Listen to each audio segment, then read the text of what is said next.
샬롬 반갑습니다. 우리 더운 사랑의 교회 성도님들을 주님의 이름으로 사랑하고 축복합니다. 이 시간 귀한 생명의 산 말씀으로 7월 18일 또 함께 나아갑니다. 우리가 함께 나아가는 이 모든 과정 속에서 하나님의 도우심과 하나님의 선하신 인도하심이 있기를 간절히 축복합니다. 이 시간에 함께 나아갈 때 우리 함께 고린도 후서 6장부터 7장 1절까지의 말씀, 우리 고린도 후서 6장 14절부터 7장 1절까지의 말씀을 우리 함께 오늘 묵상하도록 하겠습니다.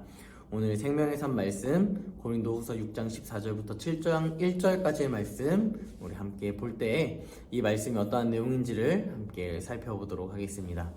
사도 바울은 고린도 교회에게 또 한번 권면합니다. 그가 권면하는 것은 무엇이냐면 세상과 함께 합력하려고 노력하지 말아라 라고 이야기하는 것이죠.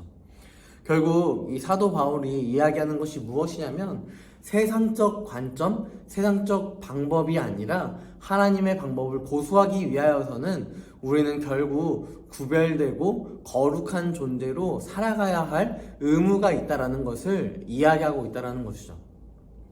사도 바울은 이야기합니다. 믿지 않는 자와 멍에를 함께 매지 말아라. 함께 멍에를 맴으로써 경험하게 되는 세상적 관점과 또한 세상적인 방법, 빨리빨리 해결하면 좋지라는 관점들이 우리 안에 들어오게 된다면 우리는 그리스도인이지만 기도하지 않는 것이 너무도 당연하게 보여질 수 있기 때문입니다. 또한 하나님을 의지하고 그 고난 앞에서 하나님께서 우리에게 행하시는 놀라운 구원의 역사를 바라보아야 하지만 그것이 아니라 우리가 계속해서 세상 사람들과 믿지 않는 자와 멍에를 맬 때에는 믿지 않는 자들의 그 방법과 지식적인 생각들 이러한 것들이 우리 안에 스며들어서 우리가 더 이상 하나님을 의지하지 못하도록 만드는 또 하나의 발단이 될 수 있다는 것을 사도 바울은 너무도 잘 알고 있었기에 이렇게 권면하고 있다는 것입니다. 사도 바울은 또한 이렇게 이야기합니다. 빛이랑 어두움은 함께 할 수 없는 거야. 빛과 어두움은 결코 함께 할 수 없는 거야 라고 이야기하는 것이죠. 믿는 자와 믿지 않는 자들이 함께 할 수 없다라는 것이 결국 이 빛과 어둠의 관계와도 같다라는 것입니다. 우리는 생각해 볼 수 있습니다. 밝은 등불이 비춰졌을 때 그 밝은 등불을 통하여서 세상을 바라볼 수 있고요. 또한 그 빛을 통하여서 우리는 어두운 곳을 밝히 비추며 그것이 어떠한 것인지에 대한 인식을 정확하게 할 수 있습니다. 하지만 우리가 어둠뿐이었을 때에는 우리가 그것이 더러운 것인지 깨끗한 것인지 거룩한 것인지 아니면 혹은 굉장히 악한 것인지에 대한 구별할 수 있는 개념 자체가 없다라는 것을 이야기한다는 것입니다. 또한 사도 바울은 이 고린도 교회를 향하여 또 한 번 권면하는데요. 너희는 거룩해야 하는 이유가 있는데 그 이유는 너희에게 있는 것이 아니라 너희가 하나님의 성전이고 너희 안에 성령이 거하시기 때문에 너희는 결코 어둠의 세력과 함께 할 수 없고 세상의 법을 가지고 있는 자들과 함께 할 수 없다라는 것을 다시 한번 권면하며 다시 한번 정체성을 깨우쳐주고 있다라는 것입니다. 너희가 빛에 거해야 하는 것은 너희가 빛의 자녀이기 때문이야. 너희가 세상이 아니라 하나님의 자녀로서 하나님의 이끄심 가운데 그 콜링을 얻으며 살아가야 하는 이유는 너희가 하나님의 자녀이기 때문이야 라는 것을 사도 바울은 아주 명확하게 제시하고 있다는 것이죠.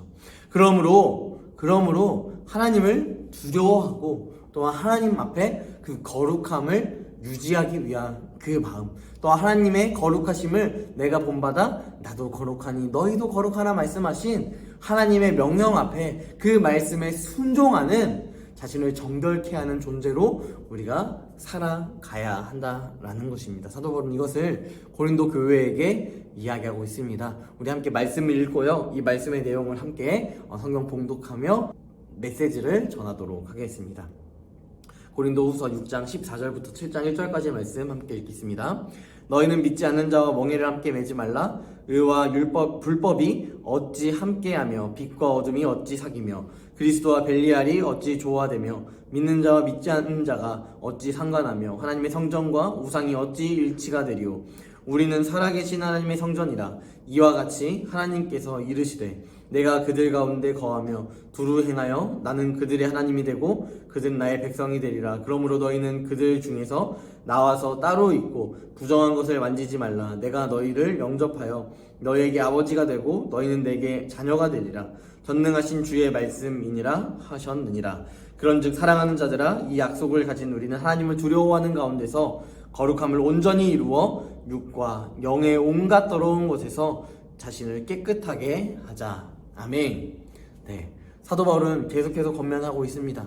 바울은요, 이 고린도 교회를 향해서 권면하는데 7장 1절 말씀해 보니까 너희가 하나님을 두려워하는 가운데서 거룩함으로 온전하게 살아가라 라고 이야기합니다. 주님은 우리에게 어떠한 존재입니까? 하나님은 여러분들에게 어떠한 존재로 다가오고 계십니까? 그저 사랑의 관계로만 우리가 생각하고 있지는 않으십니까? 혹은 나를 위하여서 무언가를 해주는 해결사의 역할을 하나님이 감당하고 있다라고 우리가 혹여나 착각하고 있지는 않은지 모르겠습니다. 우리가 성장만을 하다 보면요, 하나님의 이름을 계속해서 우리는 상기시킬 수밖에 없습니다. 하나님의 이름 가운데 다양한 이름이 있습니다. 그 이름을 통하여서요, 하나님이 어떠한 분이신지를 우리는 잘 알 수 있다라는 것이죠. 하나님은 준비하시기도 하시고요, 하나님은 우리 가운데 전능자로서 계시며 또 하나님은 우리 가운데 주인으로서 삶을 살아가십니다. 하나님이 다양한 이름 가운데 또 하나님은 다양한 사역들을 하시며 그의 일을 이끌어 나아가신다라는 것이죠. 그를 통하여서 우리가 알 수 있는 것은 우리가 그 놀랍고 크신 하나님, 우리를 창조하시고 우리를 지으신 그 하나님을 먼저 우리는 경외함으로, 두려워함으로 우리 가운데 마음을 자리 잡아야 한다는 것이죠. 우리도 그렇지 않습니까? 사람과의 관계 가운데 너무 편하면요, 우리가 너무도 편하게 대하고 그 사람을 소홀히 대하기도 합니다.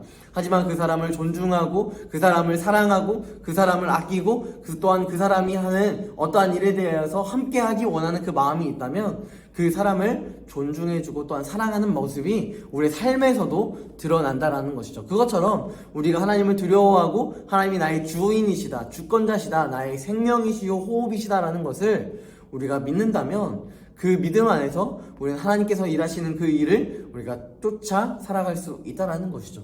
그러므로 우리는 하나님께서 명령하신 대로 내가 거룩하니 너희도 거룩하라 말씀하신 명령 앞에 거룩함을 유지하며 살아가야 한다는 것입니다.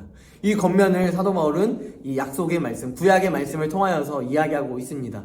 이 약속들은 이미 고린도 성도들에게 성취되었습니다. 그것은 바울이 그들을 향하여 말하는 그들의 정체성이 무엇인지에 대하여서 다시 한번 상기시켜 주는데요, 너희는 결코 세상의 관점이 찌들어 있는 존재가 아니라 너희는 살아계신 하나님의 성전이다. 우리 안에 성령님께서 거하십니다. 성령 하나님께서 우리 가운데 일하시고요, 성령 하나님께서 우리 가운데 믿음을 허락하시고 또한 성령 하나님께서 우리 가운데 말씀을 이해할 수 있도록, 인식할 수 있도록, 또한 우리가 고난 가운데 있고 어려움 가운데 있을 때에 우리 스스로 할 수 없지만 우리가 말씀을 통하여, 기도를 통하여 그것을 이겨낼 수 있는 힘을 주시는, 도우시는 손길, 하지만 그분은 대신해 주진 않는 분이라는 사실을 우린 다시 한번 기억할 필요가 있다라는 것입니다. 동시에 여러분, 고린도 성도들은요, 이 약속들의 온전한 완성을 또한 기다리고 있습니다. 이것이 무슨 말이냐면요, 우리는 구속사적으로 봤을 때 하나님의 나라는 이미 우리 가운데 임하였습니다. 왜냐하면 우리 안에 하나님의 성령 하나님께서 임하시고 우리가 받는 모든 땅이 하나님의 나라가 될 수 있기 때문입니다. 그런데요, 이것은 완벽한 것 같지만 아직 완벽하진 않은 것입니다. 이미 우리 가운데 임하였지만 그것이 not yet이라고 해서 아직 완벽하게 100% 형성된 것은 아니죠. 그 100%의 형성은 언제 이루어집니까? 바로 예수님께서 재림하시고 이 땅 가운데 오셨을 때에 가능한 상황입니다. 우리는 이 상황을 바라보면서 우리가 살아계신 하나님의 성전이다라고 고백하는 것, 또한 우리가 하나님 앞에서 감히 의롭다 칭함을 받아 의인이 됐다라는 사실 또한요, 우리는 이미 우리가 칭함을 받아 의인이라 칭함 받았지만 그 칭함으로 끝나는 것이 아니라 우리는 그것이 already 이미 우리 가운데 이루어졌지만 not but not yet, 아직 완성되지 않은 그 단계 가운데 우리가 걸어가며 우리가 더욱더 의지해야 될 것은 무엇이겠습니까? 하나님을 더욱더 의지하는 존재가 되어야 한다는 것을 사도 바울은 고린도 교회에게 또한 이 시대를 살아가고 있는 우리에게 말씀하고 있다는 것입니다. 바울은 이것을 하나님을 두려워하는 가운데 행하라 라는 것으로 표현하고 있습니다. 우리가 예수님이 다시 이 땅 가운데 오실 것을 믿는다면요, 우리는 철저하게 이러한 두려움 가운데 살아야 할 것입니다. 하지만 이 두려움이요, 그저 단순한 사람들이 다 느끼는 그런 두려움, 내 미래에 대한 두려움, 혹은 나의 인생에 대한 두려움, 나의 자녀에 대한 두려움, 이러한 두려움이 아니라요, 이 두려움은 결국 하나님께서 나의 삶 가운데 일하실 것인데, 그 일하심을 기억하며 하나님 나의 인생 가운데 일하실 때에, 하나님 만약 내가 하나님의 일하심 가운데 살아가야 하지만 성령의 그 인도하심 가운데 살아가지 못하고 내가 육체의 정욕대로 살아가려고 하는 그러한 연약함이 나올까봐 생기는 두려움으로 우리는 살아가야 한다는 것입니다. 결국 우리는 하나님께서 지키시고 하나님께서 인도하시고 성령의 인도하심 가운데 성령의 소욕을 따라 우리는 살아가야 하는 존재입니다. 그렇다면 그 존재의 의무와 마땅한 그 의무를 담당하기 위하여서는요, 우리는 더욱더 성령의 충만함을 구하며 살아가야 할 것입니다. 고린도 성도들을 향한 사도 바울의 마음은요, 이런 성령의 충만함을 늘 허락하길 원한다는 것입니다. 하나님의 심판대 앞에 설 그날에도 두렵지 않을 수 있는 그러한 의인의 모습, 삶의 예배자의 모습을 온전히 살아가도록 사도 바울은 고린도 교회에게 고백하고 있다는 것입니다. 특별히 이야기하고 있는 그리스도와 벨리알이 어찌 조화되며 믿는 자와 믿지 않는 자가 어찌 상관하며 라고 이야기합니다. 아주 양극단적인 비유를 통하여서 이야기하고 있습니다. 결국 성령 하나님을 모시고 우리 가운데 살아가고 있는, 예수를 주로 시인하고 하나님을 나의 아버지라고 시인하는 자들에게는요, 결코 벨리알과 같은 다른 우상들이 우리 안에 들어올 수 없게 된다는 것이죠. 이 삶이 우리 가운데 있어야 합니다. 하지만 이것은 참 어렵죠. 이것은 참 쉽지 않습니다. 이 쉽지 않은 것을 행하기 위하여서요, 내가 어떠한 율법적인 규칙을 정하여서 하는 그러한 모습들이 나에게 어떻게 보면 그것이 나를 의롭다 칭함을 받을 수 있도록 만든다라고 생각할 수 있지만요, 여러분, 그것이 우리에게 전부가 아니라요, 그 율법적인 개념을 통하여서도 우리가 매일 성경을 읽기도 하고 기도를 하기도 하고 다양한 방법을 얻기도 하지만, 우리 안에 더 중요한 것은 정말 우리가 삶으로 하나님을 예배하는 예배자의 삶을 살아내는 것입니다. 이것이 이 죄악된 우리 이 땅 가운데 우리가 살아갈 수 있는 삶의 모습이다라는 것이죠. 이 모습을 함께 살펴보며 우리 함께 질문했으면 좋겠습니다. 죄로 얼룩진 세상 가운데 어떻게 당신은 당신의 거룩함을, 정결함을 지키며 살아가고 있습니까? 여러분, 여기서 우리가 이 질문 가운데 생각할 수 있는 것은요, 우리가 가지고 있는 어떠한 힘으로는 할 수 없다는 것입니다. 우리가 가지고 있는 어떠한 것으로 나의 정결함과 거룩함을 유지하려고 할 수 없다는 것이죠. 결국 우리는 하나님의 인도하심, 하나님의 도우심, 성령 하나님의 역사하심을 구하며 날마다 하나님의 선하심과 인자하심을 기억하며 살아가야 합니다. 또한 하나님의 의지하며 하나님의 일하심을 기억하며 또한 일하심을 경험하며 살아가야 할 것입니다. 그 은혜를 통하여서요, 우리가 거룩함을 또한 유지할 수 있게 된다는 것이죠. 여러분 안에 거룩함이 혹시 없으십니까? 여러분 안에 나는 죄인인데 라는 생각이 들진 않으십니까? 내 안에 나는 아직 부족하다 라고 이야기하고 있진 않으십니까? 여러분이 부족한 것 너무도 마땅한 것입니다. 여러분이 부족한 것은요, 너무도 당연한 것입니다. 하지만 여러분 안에 일하시는 하나님은 강하십니다. 여러분 안에서 일하시는 성령 하나님은 여러분을 그 모든 상황 가운데 말씀으로, 기도로, 또한 영적 승리자의 삶을 살아갈 수 있도록 인도하십니다. 그 인도하심을 잘 받는 귀한 은혜가 있기를 주님의 이름으로 간절히 축복합니다. 한 절 묵상하며 마무리하도록 하겠습니다. 거룩함을 추구하기 위해서는요, 온갖 더러운 것에서 우리는 멀어져야 합니다. 이 시대에는요, 쾌락이 될 수 있고요, 또 권력이 될 수 있고요, 또 금전적인 것들이 있을 수 있습니다. 이러한 것들이요, 어느 순간 이 시대를 살아가다 보니까 사람의 주인이 되어버린 것만 같습니다. 돈이 없으면요, 스스로의 목숨을 끊기도 합니다. 또한 쾌락이 없으면, 내 힘이 없으면 그 힘이 없다라는 좌절감으로 인하여서 우울증이 들기도 하고요. 또한 극단적인 선택을 하게 되기도 한다는 것이죠.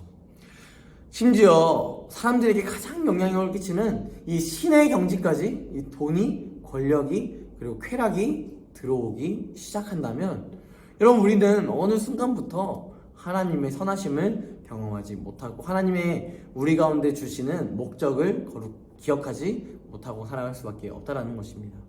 일부 그리스도인들도요, 이러한 생각들이 우리 안에 주인이 될 수 있습니다. 나의 돈이, 나의 쾌락이, 나의 권력이 나에게 있어서 위로가 되고 나의 주인이 되는 그런 순간이 있을 수 있습니다. 하지만 그 모든 순간 가운데 어둠을 쫓아낼 수 있는 것은요, 빛밖에 없습니다. 어둠을 쫓아낼 수 있는 유일한 방법은 빛을 비추는 것입니다. 이 시간 여러분들의 삶 가운데 여러분, 혹시 이러한 세 가지의 모습들이 나의 주인이 되었다면 다시 한번 여러분들의 마음 가운데 빛을 비췄으면 좋겠습니다. 빛은 누구십니까? 예수 그리스도죠. 예수님은 어떠한 분이십니까? 말씀이십니다. 그럼 우리가 말씀 가운데 늘 거하며 말씀이신 예수님께서 우리 가운데 어떠한 말씀을 하시고 우리 가운데 어떠한 권면을 하시고 어떠한 힘을 허락하시는지를 말씀을 통하여 다시 한번 기억할 수 있는 귀한 은혜가 있기를 간절히 소망합니다. 기도하겠습니다. 전능하신 하나님, 은혜와 사랑에 감사합니다.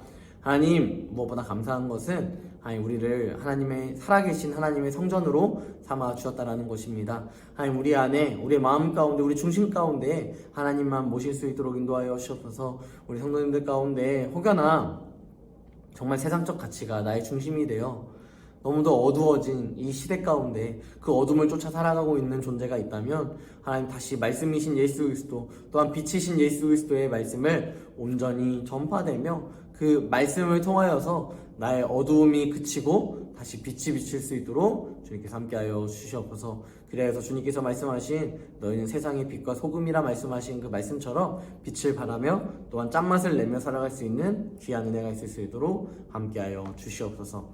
주님께서 우리와 늘 함께하시며 동행하실 줄 믿사오며 거룩하신 예수님의 이름으로 기도드립니다. 아멘.